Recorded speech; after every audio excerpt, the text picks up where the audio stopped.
Let's talk about anti-Zionism and why it's a form of anti-Semitism.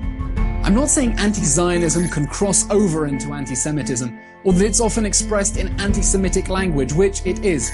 I'm saying anti-Zionism is inherently, essentially, necessarily anti-Semitic. In fact, it's the most powerful mutation of that ancient virus today. Let's recap.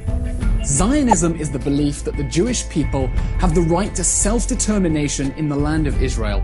At minimum, and I'm being generous, it's the case that the state of Israel has the right to continue to exist.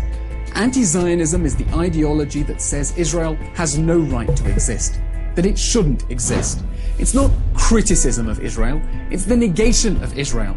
Applied practically, anti-Zionism is the movement that strives to use political, economic and moral pressure to wipe the Jewish nation-state off the map and replace it with what would inevitably be an Arab-majority Palestine.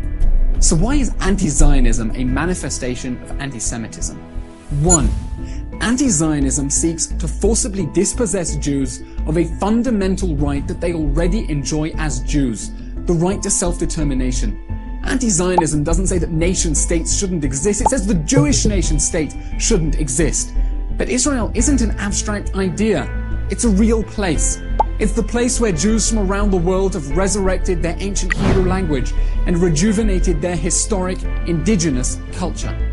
Anti-Zionism says Jews alone should be stripped of their internationally recognized right to a space where their distinctive culture can flourish. That's anti-Semitism. 2. Anti-Zionism necessarily fails to treat Jews as political equals. Zionism isn't a form of supremacy, it's a demand for basic political equality for Jews as a nation. But anti-Zionism is a demand that Jews alone, having secured their national freedom, should be forcibly subordinated to other majorities. It's the demand that Jews should become permanent minorities again, despite that tragic history. Anti-Zionists tell Jews they can only be treated as equals on the anti-Zionist terms, with their collective rights revoked. It's an assertion of political supremacy over Jews. That's anti-Semitism. 3. Anti-Zionism exposes Jews to dangers for which the anti-Zionists have no answer. For millennia, the Jews have faced persecution. In the 20th century, fascist, communist and Arab regimes around the world turned on their Jews, while liberal democracies denied them safe haven.